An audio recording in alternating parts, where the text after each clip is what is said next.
Hello and welcome to easy learning smart learning. आज का जो टॉपिक है वो है डॉट नेट फ्रेमवर्क का इंट्रोडक्शन, उसका ओवरव्यू, उसके फीचर्स और उसका आर्किटेक्चर। इतनी सारी चीज़ें आज हम पढ़ने वाले हैं। तो ये जो है ये हम इसलिए अभी पढ़ रहे हैं क्योंकि अब आप डॉट नेट फ्रेमवर्क के साथ में थोड़ा प्रैक्टिकल कर चुके हैं और इस लेक्चर को यदि आप शुरुआत में देखें तो ज़्यादा बेहतर है। तो चलिए शुरू करते हैं कि डॉट नेट फ्रेमवर्क आखिर होता क्या है। तो डॉट नेट फ्रेमवर्क की मैंने यहाँ पे परिभाषा और बाकी सारी चीज़ें यहाँ पे लिखी हैं और मैं आपको समझाते चलूँगा, तो आपको ध्यान से सुनते हुए चलना है, समझते हुए चलना है। डॉट नेट फ्रेमवर्क जो है वो माइक्रोसॉफ्ट में प्रोग्रामिंग करने के लिए एक ऐसा प्लेटफॉर्म बनाया। प्लेटफॉर्म से मतलब होता है जब हम किसी ट्रेन में बैठते हैं तो वो रेलवे स्टेशन पे आती है, जब हम प्लेन में जाते हैं तो वो एयरपोर्ट में आती है और जब हम बस में चलते हैं तो वो बस स्टॉप में आती है। उसी प्रकार प्रोग्रामिंग करने के लिए हमारे पास में कंप्यूटर में जो जगह होती है, जिस जगह पे हम जाके प्रोग्रामिंग करते हैं, उसे हम फ्रेमवर्क, उसे हम प्लेटफॉर्म कहते हैं। तो डॉट नेट एक फ्रेमवर्क है जिसे माइक्रोसॉफ्ट ने क्रिएट किया।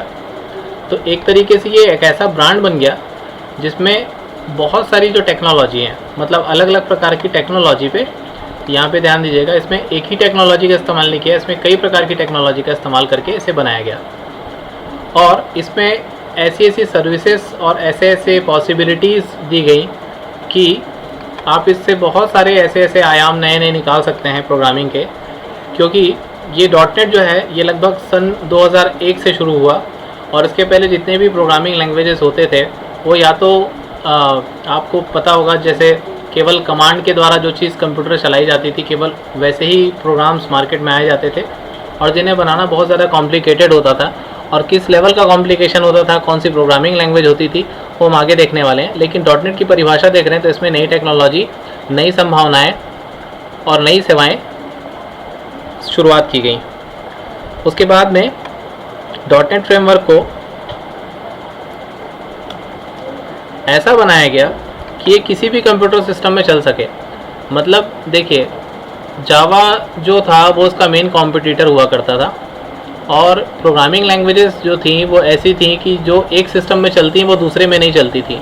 जैसे कि आप विंडोज़ के एप्लीकेशन को कहीं और चलाने की कोशिश करेंगे तो पहले ये चीज़ संभव नहीं हो पाती थी। तो डॉट नेट ने ये फैसिलिटी दी कि आप विंडोज़ के एप्लीकेशंस को किसी दूसरे ऑपरेटिंग सिस्टम में भी चला सकें। तो जब ये डॉट नेट आया तब ये चीज़ पॉसिबल हो पाई। और इसके साथ सबसे बड़ा चैलेंज ये भी था कि जो ऑलरेडी मौजूदा टेक्नोलॉजी हमारे पास में थी, जिसे हम प्रौद्योगिकी कहते हैं, इसमें नए नए रिलीज़ जो हैं इसको बहुत ज़्यादा योगदान दिए। तो ये डॉट नेट का एक बेसिक जो इंट्रोडक्शन है वो है, आप इसे नोट डाउन कर सकते हैं। हम आगे बढ़ते हैं। अब डॉट नेट के अंदर में क्या क्या चीज़ें आपको मिलेंगी ये हम देखते हैं। तो डॉट नेट फ्रेमवर्क के अंदर में बेसिकली सबसे खास चीज़ जो होती है उसे हम कॉमन लैंग्वेज रन टाइम कहते हैं और शॉर्ट में से CLR कहते हैं। दूसरी जो इम्पोर्टेंट चीज़ है वो है इसका फ्रेमवर्क के अंदर का, वो है डॉट नेट फ्रेमवर्क की क्लास लाइब्रेरी। क्लास लाइब्रेरी के अंदर का मतलब जैसे कि किसी प्रोग्रामिंग लैंग्वेज, जैसे सी प्रोग्रामिंग लैंग्वेज, इसके अंदर हेडर फाइल्स उसकी सबसे खास चीज़ होती है जिसके द्वारा ही आप प्रिंटफ और स्कैनफ फंक्शन को इस्तेमाल कर पाते हैं।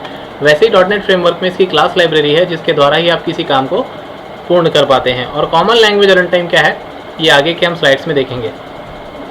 उसके बाद में डॉट नेट फ्रेमवर्क जो है वो चलता है, उसकी प्रोग्रामिंग की जाती है विजुअल स्टूडियो डॉट नेट में। विजुअल स्टूडियो डॉट नेट के अंदर में आप VB में प्रोग्रामिंग कर सकते हैं। C# एक नई प्रोग्रामिंग लैंग्वेज है जो डॉट नेट के साथ ही रिलीज़ की गई, या ये कहा जाए कि माइक्रोसॉफ्ट ने C# लैंग्वेज को अपने टेक ओवर कर लिया। और C++ जो पहले प्रोग्रामिंग लैंग्वेज हुआ करती थी वो भी इसमें की जा सकती है। और जावास्क्रिप्ट डॉट नेट जो है, JScript जिसे बोलते हैं, वो भी इसमें की जा सकती है। तो कुछ लोगों को ये लगता है कि ये जो चारों प्रोग्रामिंग लैंग्वेजेस हैं क्या ये माइक्रोसॉफ्ट ने बनाई है या माइक्रोसॉफ्ट ने इसे कैसे किया। तो एक्चुअली में बात ऐसी है कि आप इस प्रोग्रामिंग लैंग्वेज में आपको कोई भी प्रोग्रामिंग स्टाइल आती हो, अगर आपको C लैंग्वेज आती है तो आप C++ का इस्तेमाल कर सकते हैं। यदि आपको जावा आती है तो आप C# का इस्तेमाल कर सकते हैं। यदि आपको कोई स्क्रिप्टिंग लैंग्वेज आती है तो आप स्क्रिप्टिंग लैंग्वेज में काम कर सकते हैं। और यदि आप विजुअल बेसिक के मास्टर हैं तो आप विजुअल बेसिक में काम कर सकते हैं। यदि आप इनमें से किसी के मास्टर नहीं हैं तो आप इनमें से कोई भी एक प्रोग्रामिंग लैंग्वेज सीख कर आगे प्रोग्रामिंग को बढ़ा सकते हैं। ये इसका मतलब है, आप इस चीज़ को समझिए। फिर आता है कि डॉट नेट में माई सर्विस नाम की चीज़ होती है। इसके अंदर में आपको कैलेंडर मिल जाता है, कॉन्टैक्ट्स मिल जाते हैं, इनबॉक्स मिल जाते हैं और डॉक्यूमेंट्स, ये सारी चीज़ें आप क्रिएट कर सकते हैं माई सर्विसेज के अंदर। ये सारी चीज़ें आप खुद से बना सकते हैं। फिर आता है एंटरप्राइज सर्वर्स। तो ये जो सर्वर्स वाली चीज़ें हैं, ये कमर्शियल जो कॉर्पोरेट सेक्टर्स होते हैं आईटी कंपनीज़ के, वो इनका इस्तेमाल करके बड़े एप्लीकेशंस को बनाने के लिए इन सभी एप्लीकेशन सेंटर का बिज server, commerce server, post integration server, जो वेबसाइट बड़ी बड़ी बनती हैं जहाँ पे आप किसी डाटा को सेव करने का काम करते हैं, तो ये एंटरप्राइज सर्वर जो है उनके काम आता है। तो .NET के पहले जो डेवलपर्स होते थे, जो प्रोग्रामर्स होते थे, वो आखिर किसका इस्तेमाल करते थे? तो इनके पास में कोई बहुत ज़्यादा ऑप्शन नहीं होता था। विंडोज़ का जो DNA एप्लीकेशन, DNS जिसे हम डेवलपर्स एनवायरनमेंट बोलते हैं, इसमें आता था पहले कॉम, डीकॉम। ये कॉम का मतलब होता है कंपोनेंट ऑब्जेक्ट मॉडल, डीकॉम का मतलब होता है डिस्ट्रीब्यूटेड कंपोनेंट ऑब्जेक्ट मॉडल, और ASP। इसके द्वारा पहले काम किया जाता था।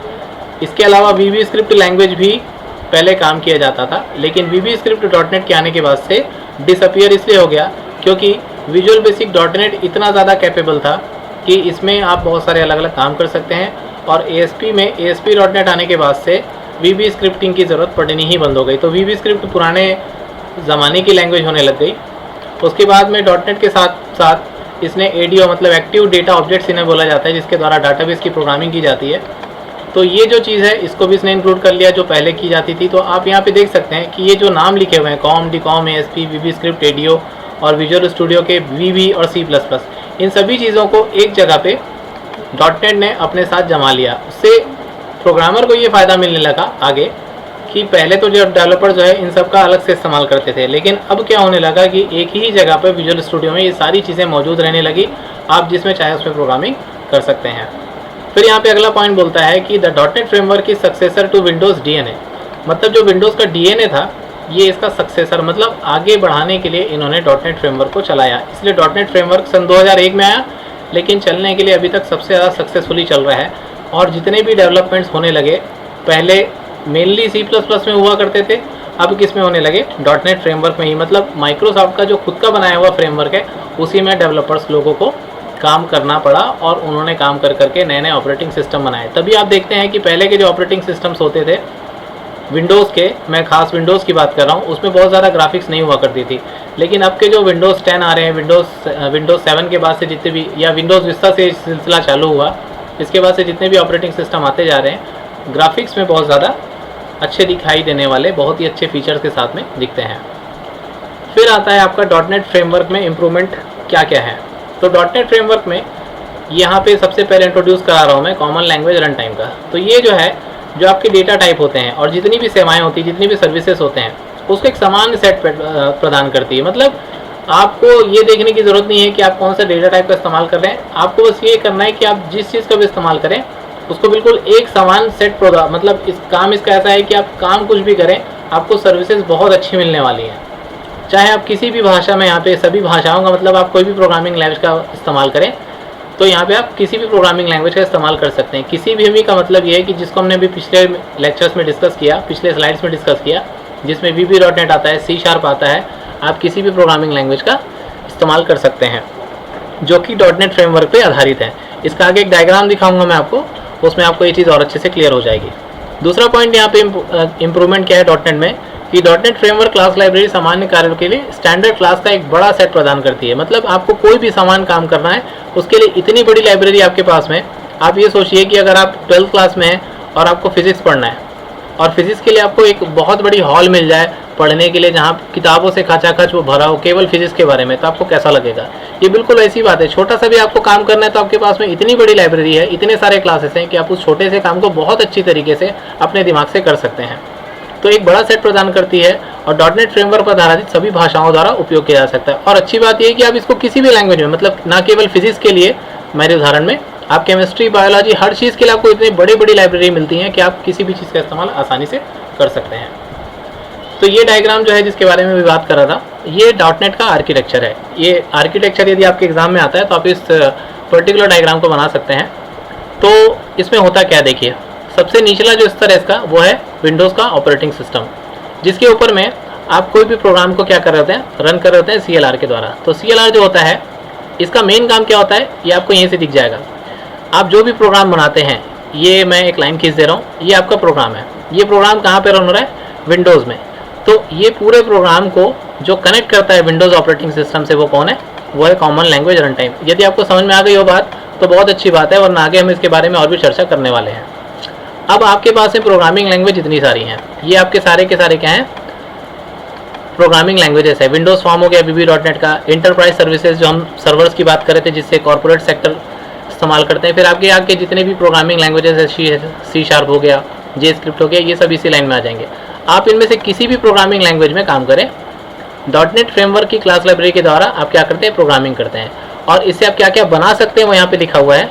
तो आप यहाँ पे बना सकते हैं ब्राउज़र के ऐप्स, आप बना सकते हैं वेब सर्विसेज मतलब वेबसाइट्स, आप लोकल कंप्यूटर के लिए एप्लीकेशंस बना सकते हैं। और अदर ऐप्स का मतलब है जैसे मोबाइल एप्लीकेशन आज जो आप देख रहे हैं, विंडोज़ फ़ोन जैसे आया था और चला भी गया, तो विंडोज़ के जैसे लैपटॉप्स आते हैं, विंडोज़ का सरफेस अभी बहुत चल रहा है, तो इसके लिए अगर एप्लीकेशंस आप पर्टिकुलरली बना रहे हैं तो आप इनमें से किसी भी प्रोग्रामिंग लैंग्वेज का इस्तेमाल करिए, आप उन सभी से ये सारी चीज़ें बना सकते हैं। तो ये इस चीज़ का मतलब है।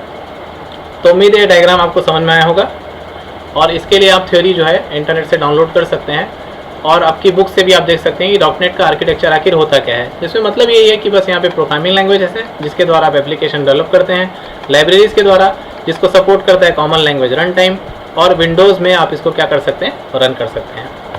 उसके बाद आता आपका CLR होता क्या है। तो यहाँ पे मैंने कुछ पॉइंट्स बनाए CLR से रिलेटेड, आप इसे ध्यान से देखिए। देखिए CLR जो है शब्दार्थों के सामान्य समूह को परिभाषित करता है, मतलब आप जो भी लिखते हैं उसको क्या करता है? डिफाइन करता है, जिसका उपयोग कई लैंग्वेजेस के द्वारा डेटा टाइप्स का एक समान सेट प्रदान करके किया जाता है। ये बात हम पहले भी डिस्कस कर चुके हैं कि फैसिलिटी ये एक जैसी ही दी गई।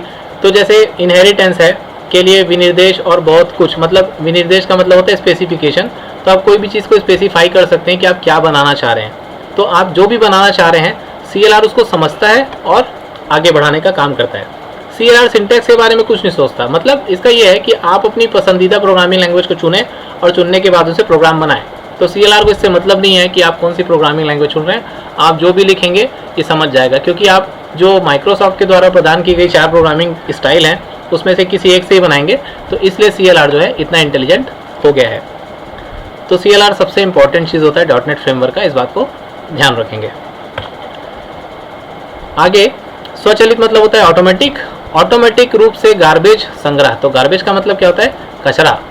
मतलब ये होता है कि जब हम प्रोग्रामिंग करते हैं तो पहले की प्रोग्रामिंग जैसे C है, C++ है, इसमें कोई भी गार्बेज कलेक्शन नहीं होता था। आपने वेरिएबल डिक्लेयर किया इंटीजर A, डिक्लेयर करने के बाद में आपने प्रोग्राम को रन कर दिया, रन करने के बाद में आपने कंपाइल किया, कंपाइल करने के बाद में मैंने रन किया, रन करने के बाद में आप वापस आ गए। तो इसने जो मेमोरी ऑक्यूपाई करके रखी है वो तो रखी रह गई, वो कहीं नहीं जाएगी। तो ये जो कचरा फैलाते थे पुराने प्रोग्रामिंग लैंग्वेजेस, इसका कोई मैनेजमेंट नहीं होता था पहले की प्रोग्रामिंग लैंग्वेजेस में। तो ये जो ऑटोमेटिक गार्बेज कलेक्शन वाली जो बात लिखी हुई है ये CLR के द्वारा किया जाता है। ये भी बहुत ही इंपॉर्टेंट पॉइंट है। जितनी भी प्रोग्रामिंग लैंग्वेज है आपके पास में, उसके लिए मेटा डाटा को क्या करना? बनाना। मेटा डाटा का मतलब क्या होता है? देखिए, डाटा फॉर डेटा को हम क्या बोलते हैं? Meta data. मतलब आपको कोई चीज़ की आवश्यकता है, उस आवश्यकता को पूरा करने के लिए आपके पास में एक ऐसा डेटा जो आपकी आवश्यकता को क्या कर दे? पूर्ण कर दे। इसे हम क्या बोलते हैं? Meta data. तो जितनी प्रोग्रामिंग लैंग्वेजेस है उसके लिए क्या प्रोवाइड कराना? मेटा डाटा, एक बहुत ही स्टैंडर्ड मेटा डाटा प्रोवाइड कराना। उसके बाद में फिर आता है कंपाइल कोड। यहाँ पे एक बात लिखी हुई है, ध्यान से देखेंगे, जिसे हम संकलित कोड भी बोलते हैं। संकलित कोड का मतलब क्या होता है? अगर मैं आपको बोलूँ खड़े हो जा तो इसका मतलब क्या होगा? आप खड़े हो जाएंगे। अगर मैं आपको बोलूँ बैठ जा तो आप क्या करेंगे? बैठ जाएंगे, सीधी सी बात है। तो जाहिर सी बात है आपके दिमाग में पूरा का पूरा कोड जो है वो कंपाइल्ड है कि खड़े कैसे होना है और बैठना कैसे है। तो यहाँ पे भी क्या है? एक कॉमन स्कीम है जिसके लिए आप क्या कर सकते हैं? कंपाइल्ड कोड को चला सकते हैं, ये इसका मतलब है। और दूसरी चीज़ की असेंबली अनअसेंबली पर निर्भर कर सकते हैं। मतलब एक आपने प्रोग्राम बनाया, वो दूसरे प्रोग्राम पे क्या हो सकता है? डिपेंडेंट हो सकती है। और आखिरी बात इसमें यह है, और यदि आप एक आध एप्लीकेशन डेवलप कर लिए तो उस एप्लीकेशन का इस्तेमाल आप दूसरे एप्लीकेशन को बनाने के लिए भी कर सकते हो। मतलब आप एक बार साइकिल बना लीजिए, उस साइकिल को बनाने के बाद में आप क्या कर सकते हैं? फिर से किसी दूसरी जगह उसका इस्तेमाल कर सकते हैं मोटरसाइकिल बनाने के लिए, ये इसका मतलब है। ओके, अगर एग्जाम्पल बहुत बुरा लगा हो तो मैं माफ़ी चाहता हूँ, लेकिन बात इसकी यही है कि आप एक बार प्रोग्राम बनाएंगे तो आप उसको कई जगह इस्तेमाल कई तरीके से कर सकते हैं। आगे बढ़ते हैं। ये रहा मेटा डेटा होता क्या है समझने के लिए यहाँ पे आपको मैंने नोट्स दिया है कि CLR आधारित प्रोग्रामिंग भाषा सवर्णन प्रकार की जानकारी और आम निष्पादित वातावरण के कारण अन्य भाषा में बनाई गई वस्तुओं का उपयोग कर सकती है। मतलब इसको इंग्लिश में पढ़ेंगे आपको ज़्यादा सरल लगेगा। जब आप कोई काम करने होते हैं और करने के लिए अगर वो अपने आप को ही डिस्क्राइब करने लगे, जैसे कि आप लिखना चाहें फॉन्ट डॉट कलर, तो ये आपको लिखे रहने से समझ में आ जा रहा है कि फॉन्ट का क्या है, कलर है। जैसे यहाँ पे आपको येलो कलर का हाइलाइटर दिख रहा है, अगर मान लीजिए ये कलर आपको चीख चीख के बोलते रहता है कि मैं येलो कलर का हूँ, तो आपको कैसा लगता है? मतलब डाटा फॉर डेटा को हम क्या बोलते हैं? तो ये प्रदान करना किसका काम होता है? CLR का होता है। फिर आता है आपका मेटाडेटा डॉटनेट में कंपाइलर के द्वारा प्रत्येक डॉटनेट कंपेंट और जो DLL है उसको क्या करता है? एम्बेड करता है। मतलब ये जो दो चीज़ें हैं EXE और DLL, ये दोनों चीज़ें जो हैं, इसका मतलब यदि आपको पता नहीं है तो मैं बता दूं, EXE का मतलब होता है एग्जीक्यूटेबल फाइल और DLL का मतलब होता है डायनामिक लिंक लाइब्रेरीज। किसी एग्जीक्यूटेबल फाइल को चलाने के लिए हमें DLL की ज़रूरत पड़ती है। ये बिल्कुल वैसा ही है जैसे कार को चलाने के लिए डीजल की आवश्यकता पड़ती है, कुकर को चलाने के लिए CT की आवश्यकता पड़ती है, वैसे ही एग्जीक्यूटेबल फाइल को चलाने के लिए आपको DLL होना। अगर आपके पास में DLL नहीं है, डायनामिक लिंक लाइब्रेरी नहीं है, तो कोई सी EXE फाइल चल ही नहीं सकती। तो इसको प्रदान करने का काम कौन करता है? आपका CLR। और ये जो DLL है वो क्या है? एक्चुअली में मेटा डाटा है। किसके लिए? EXE के लिए। फिर आता है आप कोई प्रोग्राम को जब चालू करते हैं, तो प्रोग्राम को चालू करने के समय आप क्या कर सकते हैं? इसके बारे में संबंधित जितनी भी जानकारी है वो आपको कहाँ पे मिलने वाली है? वो आपको मिलने वाली है पर्टिकुलर, उसी को हम मेटा डाटा बोलते हैं। जैसे आप पेंट ब्रश चालू करते हैं, तो पेंट ब्रश चालू करने के लिए कौन कौन सी चीज़ चालू हो जानी चाहिए? आपका माउस का ड्राइंग चालू हो जाना चाहिए, कर्सर की फाइल लोड होने जा रही है। ये सारी इन्फॉर्मेशन किस में स्टोर होती है? DLL में। तो यही बात को आगे डिटेल में लिखा हुआ है कि प्रत्येक कार्यान्वयन विधि के लिए मेटा डाटा में जानकारी होती है जो लोडर विधि निकाय का पता लगाने के लिए उपयोग करता है। उसके बाद में सबसे इंपॉर्टेंट चीज़ है डॉटनेट फ्रेमवर्क में एक और मतलब बहुत महत्वपूर्ण चीज़ होती है, मैनेज्ड कोड इसे बोला जाता है। मैनेज्ड कोड का मतलब आपको समझ में आ रहा होगा कि पहले से ही प्रबंधित कोड, मतलब जिस कोड को आपको मैनेज ना करना पड़े उसे हम क्या बोलते हैं? Manage code. जैसे आप उदाहरण ले लीजिए दो अलग अलग प्रोग्रामिंग लैंग्वेज का। आप C प्रोग्रामिंग पढ़े हैं पहले, छोटा सा एग्जांपल दूंगा। जैसे आपने लिखा int C, आप इसको मैनेज बोलेंगे कि अनमैनेज बोलेंगे? जवाब देना है आपको। आप इसको क्या बोलेंगे? इसको आप मैनेज बोल सकते हैं, क्योंकि आप इसको जैसा लिखना है वैसा ही लिख रहे हैं। लेकिन अगर आप कोई कोड खुद से बनाएं तो क्या उसको मैनेज कोड बोला जाएगा? नहीं बोला जाएगा। बस बात यहीं पे समझने की है कि डॉटनेट फ्रेमवर्क पर उपयोग करने वाले सॉफ्टवेयर को प्रबंधित मतलब मैनेज कोड के रूप में संदर्भित किया जाता है। मतलब जो भी आप सॉफ्टवेयर इस्तेमाल कर रहे हैं उसको क्या बोला जाता है? Manage code. मतलब यदि आप कोई ऐसी प्रोग्रामिंग लैंग्वेज का इस्तेमाल कर रहे हैं जो उसके अंदर में है, तो उसको कौन सा कोड बोलेंगे? मैनेज कोड बोलेंगे। उसी प्रकार डॉटनेट फ्रेमवर्क में ऑब्जेक्ट ओरिएंटेड कोड को प्रबंधित ऑब्जेक्ट मतलब मैनेज ऑब्जेक्ट किया जाता है। तो जो आप ऑब्जेक्ट ओरिएंटेड प्रोग्रामिंग कोड का इस्तेमाल करेंगे उसको हम क्या बोलेंगे? मैनेज्ड ऑब्जेक्ट्स बोलेंगे। और किसी भी CLR बेस्ड लैंग्वेज में लिखी गई ऑब्जेक्ट लाइब्रेरी के कोड को इनहेरिट और उपयोग किया जा सकता है। मतलब आप कोई सा भी प्रोग्राम लिखें, आप उसको फिर लिखने के बाद में एक से दूसरे प्रोग्राम में क्या कर सकते हैं? इस्तेमाल कर सकते हैं। आपको इसे एक एग्जांपल देकर समझाता हूँ। आपने कोई एप्लीकेशन बनाया VB.NET में, VB.NEट में आपने एप्लीकेशन बनाया, उस एप्लीकेशन को आप इस्तेमाल कर सकते हैं कहाँ पे? आप उसको इस्तेमाल कर सकते हैं C# में। मतलब आप एक प्रोग्रामिंग लैंग्वेज में एप्लीकेशन बनाइए, उसका इस्तेमाल आप कहाँ कर सकते हैं? दूसरी प्रोग्रामिंग लैंग्वेज में आप उसका इस्तेमाल कर सकते हैं। ये इसका मतलब हुआ। आगे इसमें डॉटनेट फ्रेमवर्क में जो आपका प्रोग्राम है वो रन कैसे होता है? तो प्रोग्राम कुछ इस तरीके से रन होता है कि सबसे पहले आप कोड लिखते हैं। हमने बहुत सारे प्रोग्राम्स बनाए हैं, आगे वाले लेक्चर्स में पहले से बना चुके हैं, इसलिए मैं बता रहा हूँ। डॉटनेट उसको क्या करता है? कंपाइल करता है। कंपाइल करने के बाद में वो एग्जीक्यूट किया जाता है, एग्जीक्यूटेबल फाइल बनती है। फाइल बनने के बाद में क्या हो जाता है? रन हो जाता है। तो इसका एक उदाहरण आपको मैं दिखाना चाहूँगा। उदाहरण दिखाने के लिए मैंने एक फॉर्म से एक प्रोग्राम निकाला है। तो ये एक VB.NET में बना हुआ VB.NET का प्रोग्राम है जिसे मैं क्या कर रहा हूँ? रन कर रहा हूँ। रन करने के बाद में आप यहाँ पे देखेंगे कि मैं कोई भी चीज़ अगर यहाँ पे लिखता हूँ, कोई भी काम करता हूँ, तो ये काम तो हो रहा है क्योंकि मेरा कोड जो है वो करेक्ट है। अब मैं क्या करता हूँ कि आपको बताता हूँ कि आखिर ये चलता कैसे है। तो देखिए, ये मेरा सोर्स कोड है। सोर्स कोड कहाँ पे लिखा हुआ है? ये जो आपको दिखाई दे रहा है इसको हम क्या बोलते हैं? सोर्स कोड बोलते हैं। जो आपने डायग्राम में देखा, अभी आपको फिर से वही चीज़ देखनी है। सोर्स कोड हो गया। सोर्स कोड को जब आप कंपाइल करते हैं तो वो क्या बनता है? एग्जीक्यूटेबल फाइल बनती है। तो आपकी एग्जीक्यूटेबल फाइल कहाँ पे है? यहाँ पे देखिए, आपको form1.vb लिखा हुआ दिख रहा है। यहाँ पे एक ऑब्जेक्ट नाम का फोल्डर बना हुआ है। इस ऑब्जेक्ट फोल्डर में जब आप डिबग करते हैं तो देखिए यहाँ पे इतने सारे exe फाइल बने हुए हैं। तो ये एग्जीक्यूटेबल फाइल बन चुकी है और यही एग्जीक्यूटेबल फाइल क्या होती है? रन होती है। तो आप इसको रन करेंगे तो देखिए क्या चल रहा है? मैंने इसे यहाँ से रन किया, यहाँ से डबल क्लिक करके ओपन किया तो देखिए क्या खुल रहा है, जो आपकी प्रोजेक्ट प्रॉपर्टीज़ में आपने सेट करके रखा था वो एप्लीकेशन चालू हो गया, मतलब आपका एप्लीकेशन यहाँ से चल रहा है। अच्छा, एक आखिरी चीज़ आपको ये भी दिखा दूँ, इससे संबंधित जितनी भी लाइब्रेरी फाइल्स हैं वो भी आपको यहाँ पे DLL फाइल्स जो होती है वो भी आपको यहाँ पे दिखाई देंगी। सपोर्टेड फाइल्स जो हैं वो सारी चीज़ें यहाँ पे आपको दिखाई देंगी, क्योंकि ये सपोर्टेड फाइल्स के बिना ये जो डेटा फॉर डेटा की बात चल रही थी, मेटा डेटा जिसको बोलते हैं, ये सारे के सारे क्या हैं, मेटा डेटा हैं। मतलब हमने प्रोजेक्ट तो केवल यहाँ पे इतने ही क्रिएट किए हैं, मतलब इतने ही यहाँ पे फॉर्म क्रिएट किए हैं, लेकिन फाइल्स देखिए यहाँ पे फाइल की भरमार पड़ी हुई है। तो ऐसा इसलिए क्योंकि आप बहुत सारी चीज़ों को क्या करते हैं, आपके सामने दिखाई नहीं देती, लेकिन ये चीज़ें डॉटनेट में होती हैं कि जब आप एक छोटा सा प्रोजेक्ट बनाते हैं तो वो सारी चीज़ें क्या होती हैं, चलने लगती हैं। तो हम अपने फाइल पे वापस आ गए कि हमने सोर्स फाइल बनाया, फिर डॉटनेट ने उसको कंपाइल किया, कंपाइल करने के बाद exe फाइल बनी, exe फाइल बनने के बाद हम उसको क्या करते हैं, रन करते हैं, जिसे हम मतलब जब हम उसको चलाते रहते हैं उसको क्या बोलते हैं, रन टाइम बोलते हैं। तो आप प्रोग्रामिंग लैंग्वेज कोई सी भी इस्तेमाल करें, VB.NET यहाँ पे लिखा है, C++ लिखा है, C# लिखा है, iFill लिखा है, पाइथन लिखा है, कोई सी भी प्रोग्रामिंग लैंग्वेज इसमें इस्तेमाल कर सकते हैं। फिर आता है आपका CLR बेस्ड लैंग्वेज कौन कौन सी हैं। तो माइक्रोसॉफ्ट में आपको माइक्रोसॉफ्ट VB जो विजुअल स्टूडियो .NET होता है उसमें आपको बेसिकली VB.NET, C#, C++ और JavaScript, ये 4 तरह की CLR बेस्ड लैंग्वेज मिलती हैं जिसके द्वारा आप इसका काम कर सकते हैं। उसके बाद में यदि आपको किसी दूसरे का इस्तेमाल करना है, मतलब आपको कोई बाहर से प्रोग्रामिंग लैंग्वेज का इस्तेमाल करना है, थर्ड पार्टी उसको बोलेंगे हम, तो इसमें आती है आपकी पर्ल, फिर आता है आपका पाइथन, फिर आप कोबोल। इन ज़्यादातर जो CLR बेस्ड लैंग्वेज है इसको भी आप इस्तेमाल कर सकते हैं। तो अब आपका आ जाता है मेन VB.NET। तो आपका जो सिलेबस है उसके अकॉर्डिंगली मैंने इस लेक्चर को बनाया है कि VB.NET क्या होता है।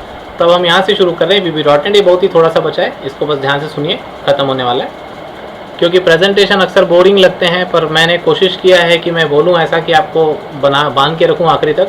तो प्लीज़ बीच में छोड़ के मत जाइएगा, एक ही बार आपको समझना है, बार बार इसको समझने की आवश्यकता नहीं पड़ेगी। तो VB.NET जो है, पहले आपका विजुअल बेसिक 6 हुआ करता था, इसी विजुअल बेसिक 6 को आपने क्या कर दिया, अपग्रेड करके क्या बना दिया, VB.NET बना दिया। मतलब आपको अगर VB6 आता है तो आपको VB.NET भी आता ही है।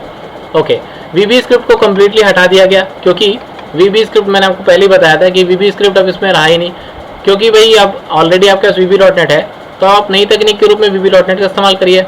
फिर आता है आपका डेवलपर्स, इसके बजाय ASP.NET एप्लीकेशन में VB की पूरी शक्ति का उपयोग कर सकते हैं। मतलब आप वेबसाइट जब बनाते हैं तो वेबसाइट VB.NEट में नहीं बनती, वेबसाइट जो है वो ASP.NET में बनती है। तो ASP.NEट में आप क्या कर सकते हैं, इसी VB.NEट का प्रयोग करके वेबसाइट बनाने के लिए पूरा पावर लगा सकते हैं VB.NEट का। ये VB.NEट का पावर है एक्चुअली में। और VB.NEट के फीचर्स हैं, आप इसका स्क्रीनशॉट लेके पूरा नोट्स बना सकते हैं। मैंने यहाँ से यहाँ तक इसके जितने पावर्स हैं इस सब के बारे में हमने अभी तक डिस्कशन किया है, सिवाय इसके कि मेथड ओवरराइडिंग का मतलब होता है कि आप एक ही मेथड को क्या कर सकते हैं, कई अलग अलग चीज़ों के ऊपर में थोप सकते हैं, मतलब एक ही लाठी से कई भैंसों को चरा सकते हैं वाली बात है ये।